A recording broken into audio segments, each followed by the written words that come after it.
Ten. Standby to take studio. 7, 6. Standby 5, timer 1, mics 1 and 2. 3, 2, 1. Take studio. Good afternoon, MCHS. You're watching MCTV News. I'm your host, Dominic Foss. And I am Shalom McNaughton. On today's episode, we'll be taking an in-depth look at MCTV drama class and a source scale deliver a pizza. But first, our top story. On March 6th, Morinville honored the town's Francophone history by celebrating French Heritage Day. Morinville citizens came to the Morinville Community Cultural Center to take a look back at how French heritage helped to develop the town to what it is today. Reporter Rose Van Brabant brings us the details. On March 6th, residents of Morinville gathered at the Cultural Center to partake in the celebration of French Heritage Day and explore the town's Francophone history. Well, we were founded over 100 years ago by Jean-Baptiste Morin, and we've been a very proud Francophone community since. The fiddle is like a big part of French Canadian culture, and there's lots of great old jigs and reels, whatever, and can be traced all the way back to the fur trade era. So there was oftentimes a fiddle. It was the life of the party. So when they were dancing in the kitchens or in the barns or whatever, or forts, the fiddle player was playing and people would dance and have a great time. Founded by French families, let's say in 1891 or so, and it was time to have a real bona fide celebration of French culture. So that's how this French Heritage Celebration came to be. The participants also got to explore their own personal roots. I'm obviously French Canadian, of French Canadian heritage, and so I do quite a bit of events around the province, whatever, for the various French Canadian associations throughout Alberta. I have family history from France. Around the time of the First World War, a lot of my family lived in France. You know, personally, I just think it's such a great history that we have here. It's a rich, full, great story, and I think that we need to celebrate that as much as we can.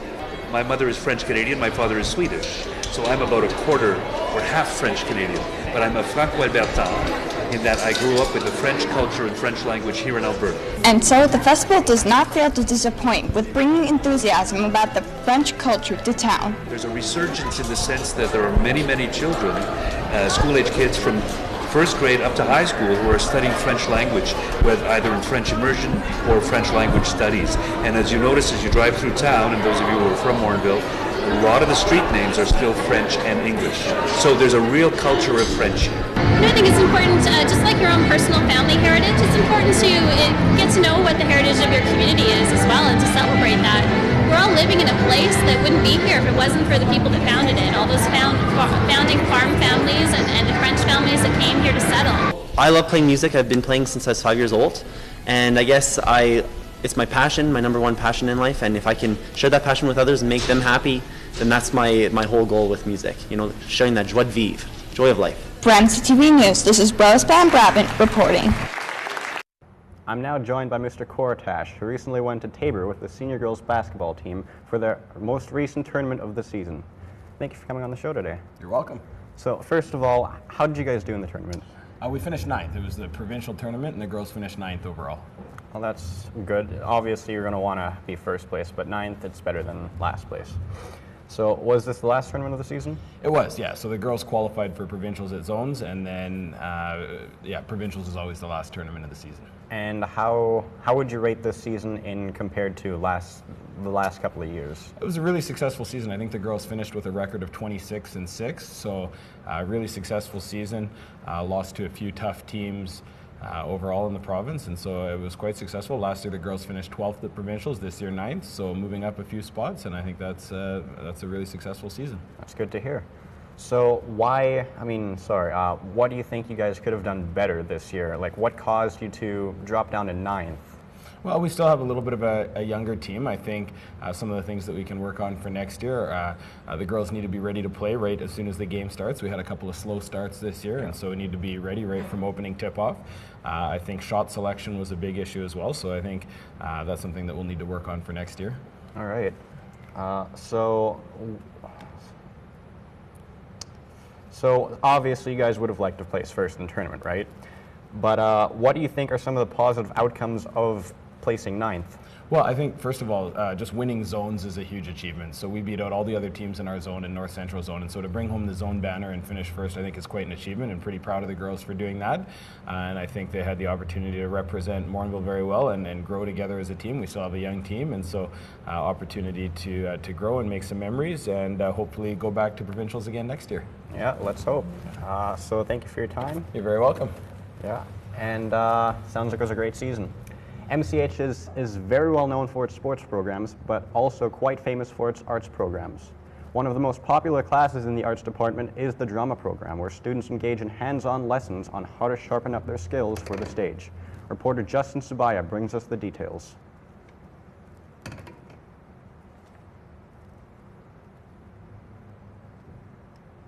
MCHS, this is your host here, Justin Subaya, and I'm going to interview some people to get some insights of what drama is about, and ask them questions like, what do you like most about drama? Here's what they had to say. I love that it's a lot of fun, but I love that it's a creative space where people have to work together to create something cool. I just think it's a fun way to interact with people and get to know some people around the school. So far for drama, it's got to be the interaction with different people. That's probably the best thing that anyone can do. Once you start knowing who you're interacting with, you can get used to it, and then it just goes uphill from there. What I've heard is that it helps you get out of your comfort zone and makes you interact with people that you probably would never do. So what activities do they do in drama to achieve this goal? This is what they said. We get projects where we work on some little skits and stuff, and it's a great way to stay in shape. It all depends. Like, we just started the semester, so I don't know. This is my first year in grade 10 drama. So I don't know what Miss King's going to be doing, but from what I remember last year, we're going to be doing improv and a bunch of other fun stuff that I'll probably enjoy. Well, we do a whole range of activities. Right now we're in our orientation unit, which means we're spending a lot of time bonding, getting to know each other, creating a trust and a safe place. I've learned that the activities in drama is something that you don't get to do in any other class like this, and I asked them this question of what they think drama is to them. This is what they said. Drama is an art. It is a way of expressing yourself and just getting to know people. Drama is interaction with different people. It's not just messing around. It's an art. It's not like making plays and stuff. It's just art. It's one of the performing arts. So, to me, it's an art form. It's something that you create together, and I really stress that in my class, that we are creating art here, not just entertainment. What I've learned from interviewing them is that every year drama gets better and better, and that's an art form that you express physically and emotionally, and it's also about connecting with others. This is your host here, Justin Subaya, reporting for MCTV. All right, here's our Royal Canadian weather. Okay, up north in Whitehorse is plus 10 with sunshine. Vancouver's plus 7 with rain. Yellowknife plus 16 with sunshine. Regina -1 with sun and cloud. Be quiet minus 23 with a chance of flurries. St. John's, Newfoundland is going to be -2 with some sunshine. And in Halifax plus 3 with some sunshine. Montreal with sunshine with cloud with plus 3. And then Toronto with cloudy. It's going to be cloudy and plus 1. So let's check out Alberta forecast. Up north in high level is going to be -4 with of sunshine and cloud. Port McMurray -3 with cloudy. Grand Prairie -0. Edmonton plus 6 with sunshine and cloud. Red Deer -4.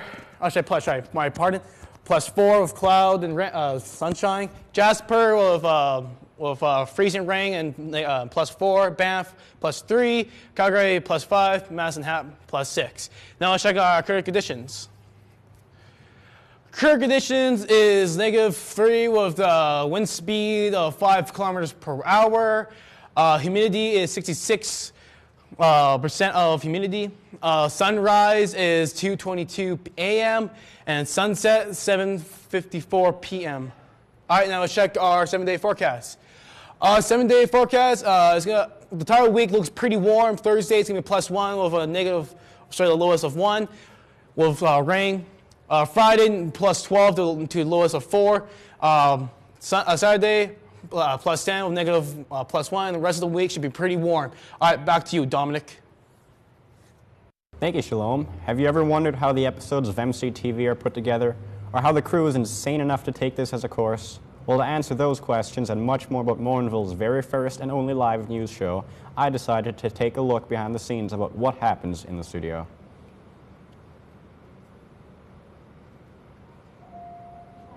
MCTV is a unique class which aims towards educating students on various audio and video skills, as well as teaching them how to put together a live broadcast.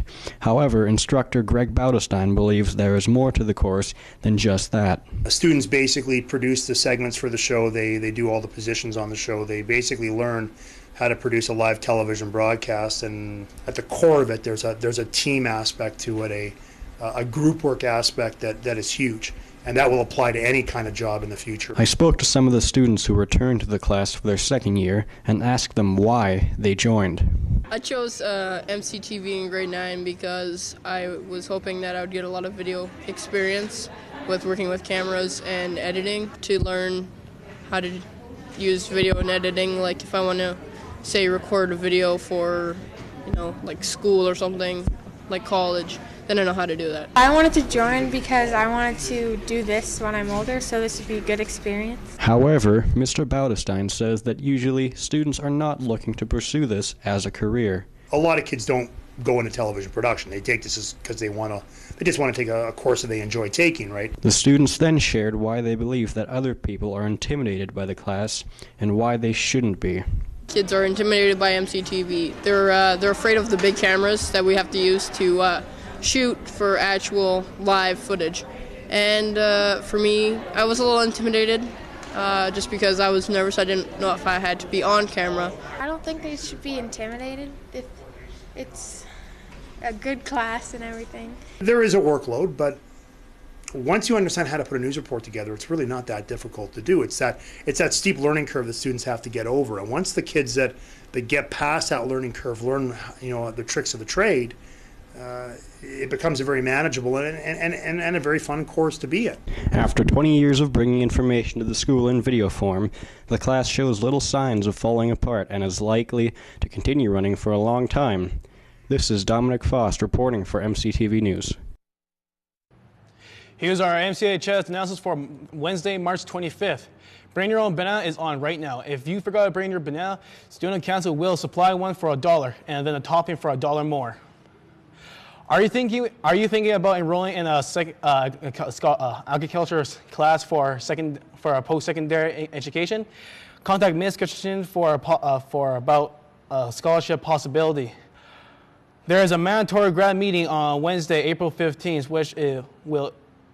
which explain grad growing sizing, grad ticket purchasing. Do not miss it. Healthy Snack Shack is open in the cafeteria Monday to Thursday during the 8-minute break. From a wide variety of healthy food items, all under $1.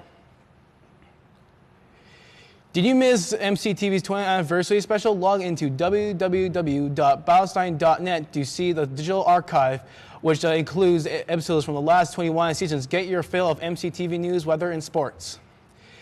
Stay connected with all the events at MCHS by logging into the school's website at www.mchs.gsecret.ab.ca. Follow us on Twitter at MCHS Wolves, or by searching the hashtag MCHS or MCTV News. I spoke to Mr. Kortash about the senior girls basketball tournament in Tabor. Let's take a closer look. Firstly, MCHS lost its first game 44-72 against Chestermere, then won game 2 against Bonus 48-26.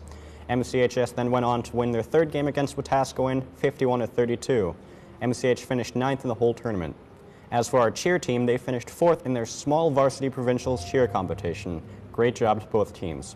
After playing a sport or exerting a great deal of physical strength, it's always a good idea to chow down on some food. Ordering a pizza, that's simple. Delivering a pizza, now that can be a challenge for those willing to accept it. Ben Lawrence and Steve Hoffman give you a tongue-in-cheek look at how it's done.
Thanks for the tip.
The pizza has arrived, sir. Yeah. Yes, thank you for pizza.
Today has been the worst day of my whole life.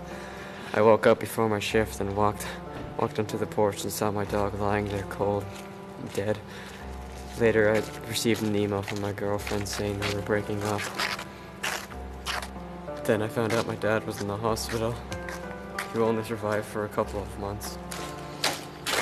And now I'm late for a delivery. I'm afraid I might get fired. It's about damn time. I've been waiting for your pizza now for about half an hour. This is ridiculous. It's probably cold. Come on. I'm sorry. Here.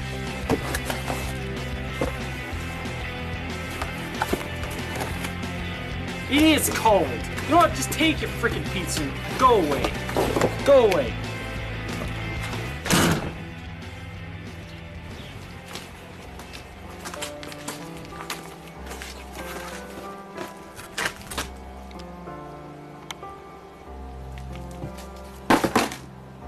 It's Hawaiian.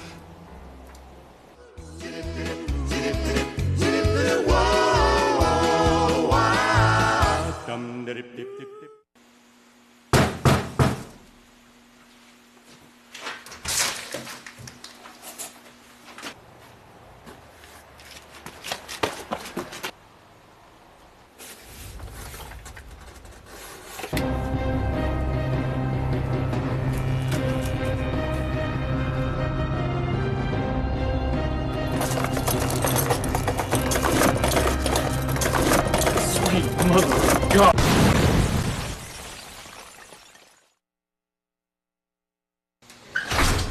Hey guys, pizza set. Finally. God.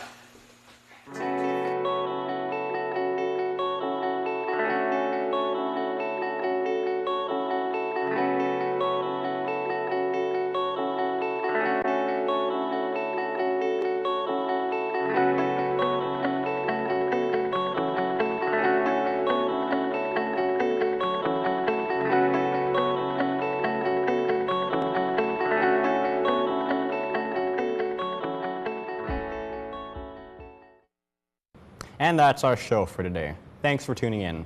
Be sure to join hosts Matt Thiessen and Eric Greenlaw for our next broadcast on Thursday, April 9th. Pieces will include a look at our most recent pep rally, an inside look at the foods class, the cheer demo for Shaw, and we'll also be getting the scoop about Pack Day. All this plus your 7-day Morinville weather forecast on the next episode of MCTV News. And that concludes today's episode of MCTV News. I am Shalom McNaughton. And I'm Dominic Faust. Have a fantastic break, MCHS. We'll see you in April.